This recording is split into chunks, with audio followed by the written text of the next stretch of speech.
weekend to make it 6 on the spin. Happy we got there, but no doubt some things you were probably less happy with.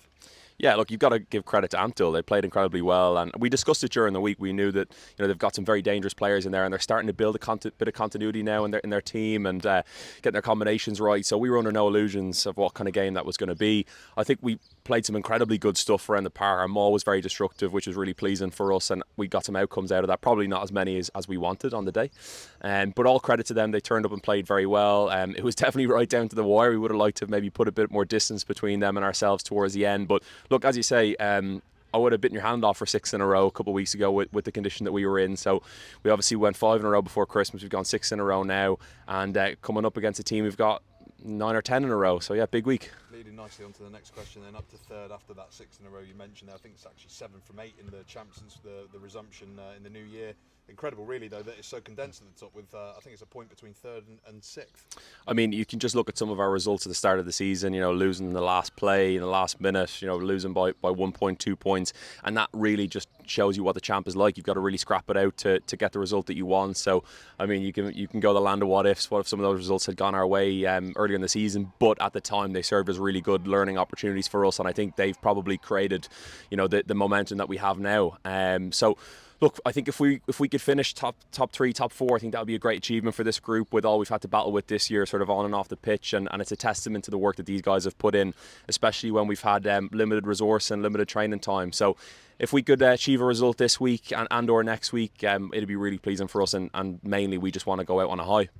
Few alterations this week then. We've seen some new front faces in the front row, which we've seen a lot of recently. We've really been hitting that area. But Tyler Gendel returns to the club, obviously some experience under his belt, 70 plus appearances, and Darren McSweeney from Munster, who you know a little bit more about. Yeah, I think someone said to me during the week we've used something like 12 props this year, and that's not by choice. We've had a lot of injury to that area, and we've been incredibly unlucky with the type of those knocks they've had. But we're bringing in some real quality there. Obviously, Gens, as you say, is so experienced and played a very high level, and we're very grateful for him to give up his time and come in and help us out. And he's actually been very good around the group this week, just contributing, especially around the scrum and helping with our training environment. And look, for us to formulate a bit of a relationship with Munster is a real privilege, and it's very very helpful for us to be able to bring in a proper Dara's quality. Ian and the guys at Munster have been phenomenal in helping us to get us out of this bit of a rut that we're in terms of front row injury. So look, it is more change, it is more disruption to the pack, but more than anything we just want to wind these guys up and give them the best chance they can of getting a result irrelevant of what the scenario is. And Doncaster, like us, have been in a rich vein of form. I think this week's really a bit of a shootout for third spot. Yeah, there's no ifs about it. When they came down here, I think we started incredibly well. They came back into the game late, and it came right down to last play, as it seems to always do with us in big games. But they would have been going back after that game, thinking it should have gone their way.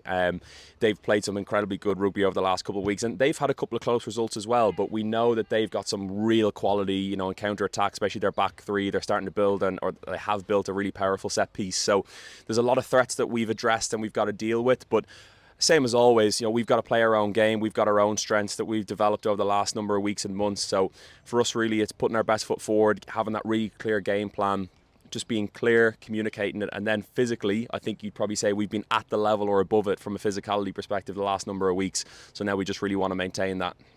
Just finally, news this week that obviously you're here with us again next season. Gavin Pave's also committed their futures to the clubs. How much have you enjoyed your first year here, and how much are you looking forward to next year?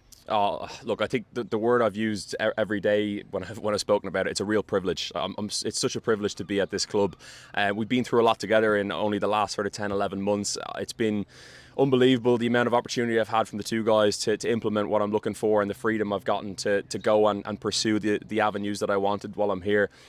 We've got a very tight-knit group. We spend a lot of time together. We have great fun here, and it really is just to work at this level, to work with the people that I work with. It's a genuine honour and a privilege. And look, next year we've already started building a really good group. We've got really good continuity in our coaching staff, and we know what we want to pursue. And look, I've got 2 games left to go, but I'm already really excited for next year and potentially the levels that we can reach.